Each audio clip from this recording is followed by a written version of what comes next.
Radiant Zone mempersembahkan cerpen yang berjudul Cinta dan Secangkir Kopi. Cerita ini ditulis oleh Ilha dan sumber cerpen dari cerpenmu.com. Aroma kopi yang semerbak di pagi hari membuat siapa saja yang melewati kafe itu akan tergoda. Terlihat jalanan kota yang mulai ramai. Banyak manusia yang berlalu lalang dan memulai pagi dengan kesibukan. Begitupun dengan diriku yang sedang sibuk dalam meracik kopi. Tanganku dengan lihainya menakar bubuk-bubuk yang beraroma khas tersebut. Aku adalah seorang pelayan di sebuah kafe di pinggiran kota. Namaku Cira. Seorang gadis biasa yang suka datang paling awal untuk membuka kafe, memulai hari baru dengan semangat baru. Waktu berlalu dengan cepat, semakin siang kafe pun semakin ramai. Para pelayan pun mulai sibuk dengan tugas masing-masing. Diriku dengan telaten mencatat dan mengantar berbagai pesanan dari para pelanggan. Cira, tolong antarkan pesanan ini di meja sudut dekat jendela itu. Ucap seorang pelayan kafe pada Cira sambil menunjuk meja yang ada di sudut sana. Iya mbak, akan Cira antar ke sana, jawabku. Setelah sampai di meja tersebut, aku segera meletakkan menu yang dipesan oleh seorang pelanggan pria sambil terus menunduk tak berani menatap pelanggan pria itu. Ini tuan pesanan Anda, saya permisi, ujarku sambil mengangkat wajah. Aku sempat merasa kesal karena wajah pria itu yang sangat datar dan cuek. Padahal aku sudah mencoba untuk tersenyum dan terlihat ramah. Setelah itu diriku langsung pergi tanpa melihat wajah pelanggan cuek itu. Kamu kenapa, Ci? Mukanya masam begitu, tanya Mbak Sri dengan senyuman mengejeknya yang membuatku semakin kesal. Mbak Sri adalah salah satu pelayan yang sangat akrab dengan Cira. Mbak Sri 2 tahun lebih tua dari Cira. Itu Mbak, pelanggan kowok yang di meja sudut itu, cuek sekali, padahal Cira udah ramah dan senyumnya setidaknya senyum balik gitu. Ini malah cuek-cuek bebek, jelasku panjang lebar pada Mbak Sri. Dan sialnya lagi Mbak Sri malah menertawaiku. Sang surya perlahan mulai redup, cahaya jingga yang indah mulai menelisik masuk melalui jendela yang tak tertutup tirai membuat suasana menjadi hangat. Suara dentingan lonceng menjadi tanda kedatangan pelanggan. Tak banyak pelanggan yang datang di waktu petang. Seorang lelaki berpostur tinggi dengan setelan jas hitam dan wajah yang menawan melangkah menuju sudut ruangan kafe, seperti sudah menjadi tempat favoritnya saat berkunjung. Sudah sekitar seminggu pria itu selalu datang berkunjung dan memesan menu yang sama di meja yang sama dan tentunya dengan pelayan yang sama pula. Ia selalu meminta Cira untuk mengantar pesanannya. Biasanya pria itu akan datang di siang hari tetapi hari ini berbeda. Ia berkunjung di sore hari. Cira, pujaan hatimu sudah datang? Pasti dia akan memintamu untuk mengantar pesanannya, ejek Mbak Sri sambil menatapku dan tersenyum jahil. Pujaan hati dari mana Mbak? Jangan asal bicara ya. Aku nggak mau punya kekasih model begitu yang nggak pernah senyum dan dingin macam kulkas. Masa sudah seminggu datang tapi raut wajahnya tidak nampak sedikit lebih baik, ucapku panjang lebar sambil memasang wajah cemberut.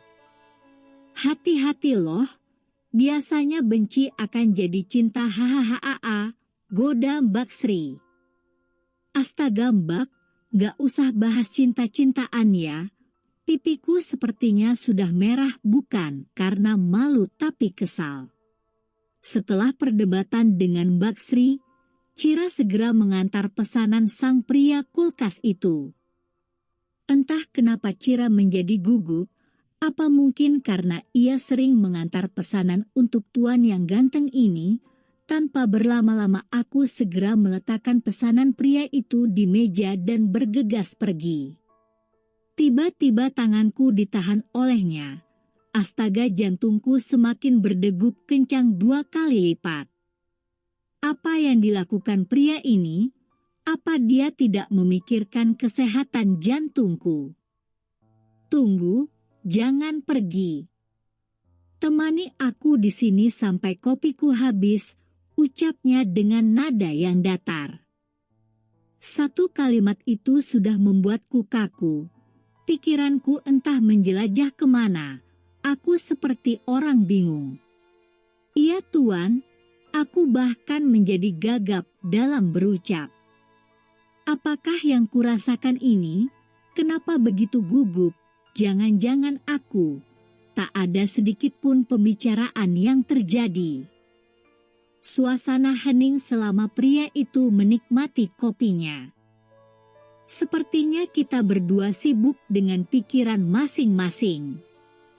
Sampai pria itu memulai pembicaraan. Namamu Cira kan? Tanyanya sambil menatapku lekat. Iya, bagaimana Anda tahu nama saya? Tanyaku balik. Oh, aku sungguh terkejut dengan pertanyaannya. Apakah dia seorang mata-mata? Jangan memikirkan hal-hal yang aneh. Saya tidak seperti yang kau pikirkan, ucapnya sambil tersenyum. Sungguh senyum yang sangat indah. Tidak, saya tidak berpikiran yang aneh tentang Anda tuan. Jangan panggil tuan. Kenalkan, nama saya Dikta, ujarnya sambil mengulurkan tangan. Aku menyambut uluran tangannya sambil tersenyum malu. Saya Cira, balasku, saya sudah tahu namamu. Dengan wajah datarnya ia berbicara, membuatku menjadi sedikit kesal. Setelah perkenalan singkat itu dia bercerita banyak padaku. Dia bahkan tahu kalau aku sering datang paling awal dan suka memberi makan kucing liar yang ada di belakang kafe. Sungguh malu diriku, ternyata dia sering memperhatikanku. Beberapa hari semenjak perkenalan itu, Dikta semakin sering datang ke kafe dan selalu memintaku untuk mengantar pesanannya. Aku baru mengetahui tentang dirinya. Ternyata dia seorang pimpinan di sebuah perusahaan dekat kafe tempatku bekerja. Pantas saja dia memperhatikanku, kantornya saja dekat dengan kafe. Malam ini terasa sangat dingin. Kafe tempatku bekerja biasanya tidak buka sampai malam, tapi karena banyak pelanggan di akhir pekan dan aku harus lembur. Dengan telaten ku bersihkan cangkir dan piring-piring kotor agar cepat selesai dan aku bisa segera pulang. Pekerjaanku telah selesai, aku pun pamit ke Mbak Sri untuk pulang duluan. Dalam perjalanan pulang aku tidak sengaja melihat Dikta sedang jalan bersama seorang wanita. Mereka terlihat sangat serasi. Apakah itu kekasih Dikta? Kenapa hatiku sesak saat melihat dua orang itu bersama? Sepertinya diriku cemburu. Tapi apa hakku untuk cemburu? Aku bukan siapa-siapanya Mas Dikta. Aku segera pergi dari tempat itu, tak ingin melihat pemandangan itu lagi. Kakiku melangkah tanpa tujuan sampai tiba di sebuah taman. Aku duduk sambil menatap langit yang penuh dengan taburan bintang dan cahaya rembulan yang semakin membuat suasana hatiku tenang. Sepertinya harus ada jarak antara aku dan Mas Dikta. Sejak kejadian malam itu aku semakin menjaga jarak dengan Mas Dikta. Tak mengantar pesanannya maupun sekedar tersenyum padanya, lebih banyak waktuku habiskan di dapur. Aku seakan tak ingin menemuinya. Melihatnya saja sudah membuatku kesal. Cira, dari tadi kamu ditanya terus sama Tuan Dikta, teriak Mbak Sri dari ruangan sebelah.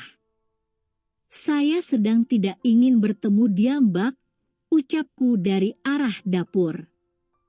Ayo sana temui Tuan Dikta, kasihan dia dari tadi menunggu kamu. Kalau ada masalah sebaiknya diselesaikan secara damai, jangan marahan, nasihat Mbak Sri. Iya, Cira, ke depan ini temuin Mas Dikta, pasrahku. Aku melangkah menuju meja di sudut ruangan kafe tempat favorit Dikta. Suasananya menjadi sangat berbeda. Aku merasa sesak saat mengingat kembali kejadian malam itu. Berada tepat di depan meja, ku beranikan diri untuk menatapnya, bersikap seolah tidak terjadi masalah dan mencoba untuk tetap tenang. Kuletakkan kopi pesanannya lalu segera pergi. Namun tanganku kembali ditahan, aku merasa kejadian itu terulang kembali. Kamu kenapa menghindar dari saya? Ada sesuatu yang ingin saya sampaikan, ujarnya. Beberapa minggu yang lalu saya melihat kamu di taman. Sepertinya kamu melihat saya jalan dengan seorang wanita. Maaf sebelumnya saya tidak menceritakan apapun padamu. Apa yang kamu lihat itu tidak benar. Jelasnya dengan menatapku, ternyata aku sudah ketahuan diam-diam melihat Mas Dikta malam itu. Kalau sudah begini aku benar-benar malu, tapi tetap merasa kesal. Aku telah cemburu padanya. Saya punya seorang adik perempuan, malam itu saya sedang menemaninya jalan berhubung akhir pekan. Apa kamu cemburu? Lanjutnya. Pipiku sudah memerah seperti tomat. Untuk apa saya cemburu? Saya bukan siapa-siapanya Anda. Masih dengan gengsi yang selangit aku tidak mau mengakui kecemburuanku. Pria itu tidak membalas ucapanku. Dia hanya tersenyum sambil sedikit tertawa. Apa ada yang lucu denganku? Kau tahu kenapa saya selalu meminta kopi buatanmu? Karena kopi buatanmu sangat enak, ada sesuatu yang berbeda. Kau membuatnya dengan hati. Awalnya saya hanya jatuh cinta dengan rasa kopi ini, tapi lama-kelamaan saya juga cinta dengan orang yang membuatnya. Sambil tersenyum padaku dan memberikan kotak kecil yang berisikan sebuah cincin yang indah. Rasanya aku mau terbang saja kalau diberikan sayap. Hatiku berbunga-bunga melihat kilauan permata tertata rapi yang kemudian disematkan di jari manisku. Maukah kamu menjadi temanku, teman hidupku? Tanyanya. Iya Tuan Kulkas, jawabku sambil sedikit tertawa. Tuan Kulkas ini telah mencair karena kopimu, candanya sambil ikut tertawa. Inilah perjalanan kisah cintaku yang berawal dari secangkir kopi dengan rasa yang khas menjadi rasa sayang yang indah. Hubunganku menjadi semakin baik dan berlanjut ke jenjang pernikahan. Kita tidak pernah menduga rencana Tuhan mempertemukan kita dengan jodoh kita. Rasa cinta terkadang muncul tanpa harus ada alasan dan timbul dengan berbagai cara. Cinta kadang juga ada karena terbiasa. Dalam sebuah hubungan tidak hanya diperlukan rasa sayang dan cinta, namun diperlukan juga kepercayaan. Saling percaya menjadi fondasi dalam sebuah hubungan. Rasa cinta dan sayangnya menjadi pilar dalam hubungan itu sendiri. Semoga kita semua bisa membangun sebuah hubungan dengan rasa cinta dan kepercayaan.